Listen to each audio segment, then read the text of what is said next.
could produce goods and armaments to stand up, face, and defeat the most powerful army of Europe, the Nazi army of Germany, was the progress in improving the human development in Soviet Union during this short span of time, when the state took upon itself to provide all the basic needs, what somebody called as taking care from cradle to grave of every citizen.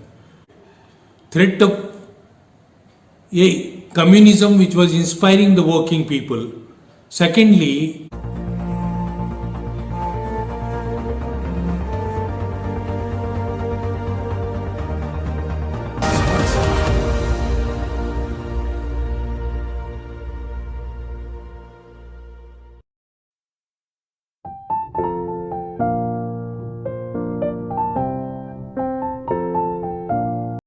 dear comrades and friends, a very good morning to all of you. In the last few weeks, we tried to understand how capitalism operates, and we saw that the laissez-faire policy, which is that giving total freedom to the markets to operate, led to serious economic crisis. And that was one of the reasons why the great economic depression in 1929 struck the United States of America. We, in great detail, analyzed the reasons for this Great Depression. We also spoke on the First World War, which was due to the competition of the capitalist countries to capture the market, and the emergence of fascism as a counter to the growing economic crisis, and more importantly, the coming into existence of the first working class state in Russia in 1917. Now, we concluded last week's class by saying that the Second World War was also due to the contradictions of capitalist countries. And this war took the lives of nearly 80 million people across the world. And not only this massive loss of life was there, the entire Europe was totally devastated. Economies were devastated. And that did not leave the other parts of the world escape this devastation. The other parts of the world also experienced this devastation. Now, in that kind of a situation, when the Second World War, the horror it created, the miseries it created cannot be imagined, there was also a silver lining, and that greatly inspired the working people. And that silver lining was the way the Soviet Union stood up to face the challenge of Nazi Germany and defeat fascism on its soil. And in the process, 20 million Soviet people, both civilians and the soldiers, they lost their lives. But they also got rid of fascism, not just from Europe, from across the world, at that particular point of time. This was a great inspiration for the working people, because the workers knew that Soviet Union or Russia in 1917 was totally a backward economy, primarily dependent upon agriculture. And it was breathtaking that in just a very short span of time, from a backward economy, it became one of the most advanced industrialized nations that could produce goods and armaments to stand up, face, and defeat the most powerful army of Europe, the Nazi army of Germany. This was a great inspiration. And the second inspiration was the progress in improving the human development in Soviet Union during this short span of time, when the state took upon itself to provide all the basic needs, what somebody called as taking care from cradle to grave of every citizen. And this was a huge inspiration for the working people across the world. And that had its own impact in Europe. And especially in the post Second World War period, Europe saw the emergence of big communist parties in different countries. And just to name a few, in France and Italy, there were big communist parties. And it is estimated that these communist parties in the two countries were polling around 30% of the popular votes at that particular time. But they were not the isolated incidents, because in the other parts of Europe also, communism was taking its roots. And the progress that the Soviet Union made, the economic progress that it made, and its ability to withstand the most powerful army also influenced the other parts of the world, including to a great extent Asia. Now, capitalism had to counter this threat of a communism which was inspiring the working people. Secondly, it also had to revive and reconstruct a devastated Europe. And we also observed at that particular time that by the year 1939, American economy was recovering and it was progressing. How from 1929 to 1939, the American economy developed and recovered and registered the growth. We had talked about the New Deal announced by President Roosevelt. What is this New Deal?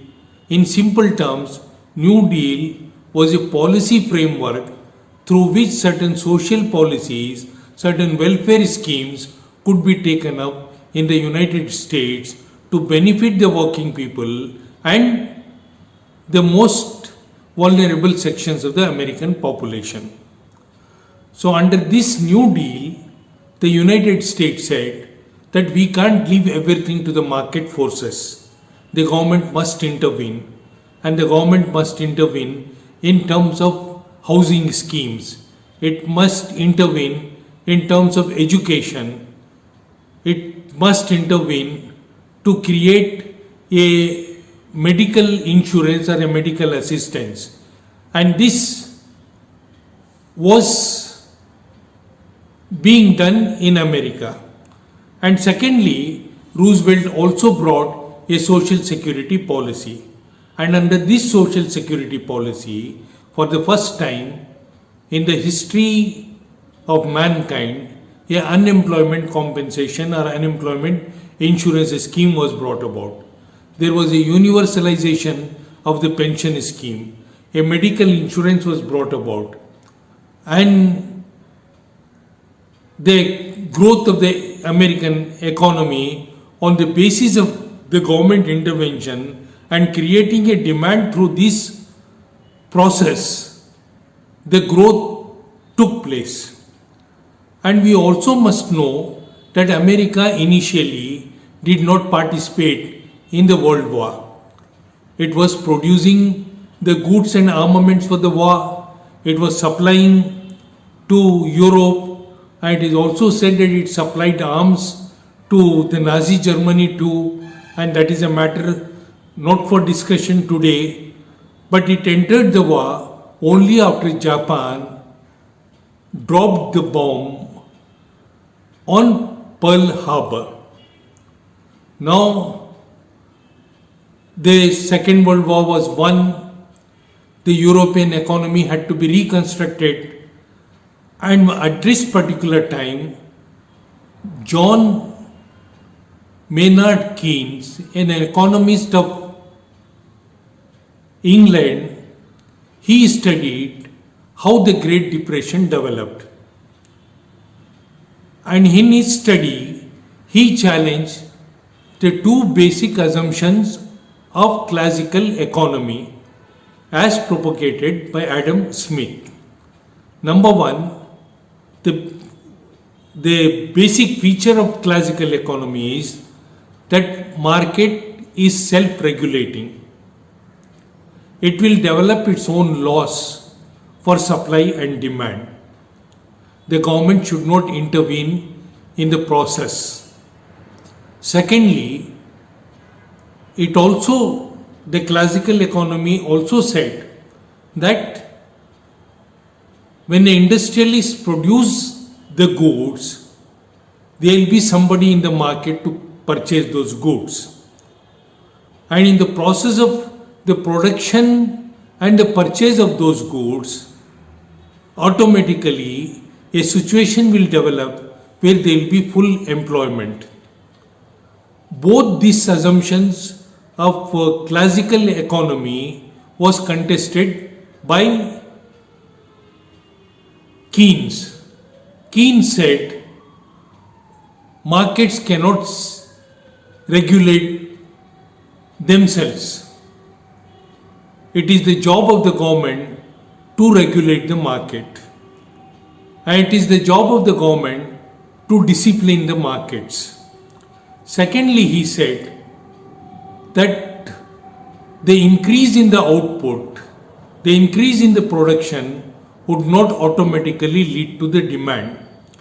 Because when you study the Great Depression, you would find that the fundamental issue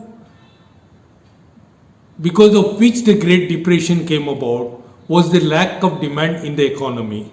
So Keynes said, when there is no demand in the economy, an increase in the output is not going to be a solution.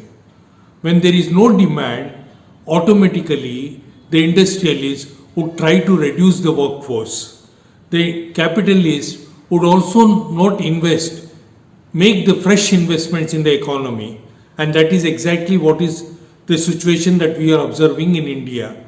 So he said the basic problem is the demand. And for that, it is necessary that the government should intervene, create the demand through the fiscal policies. The government also is a consumer, and it is as big a consumer as the private consumers. And by creating a demand, by increasing its own consumption and spending, on infrastructure, creation of roads, ports, all these things, the government can create the employment. And when employment is created, automatically demand would be created in the market. And that theory, which Keynes said, is popularly known as general theory of employment, interest and money. What Keynes said, and Europe also said, that the economy has to revive, it has to create employment. And the full employment in Europe became a necessity.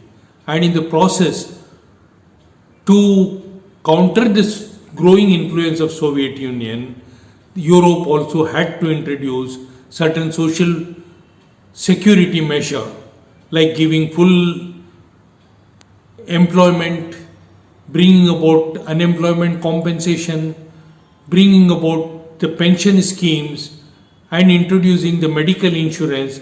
All this came about. And America made enormous contribution to the development of Europe through what is called as a Marshall Plan. And the time between 1970, 1945 and 1970, where the economies of Europe and America flourished, is what is popularly known as the golden period of capitalism. But this did not last long.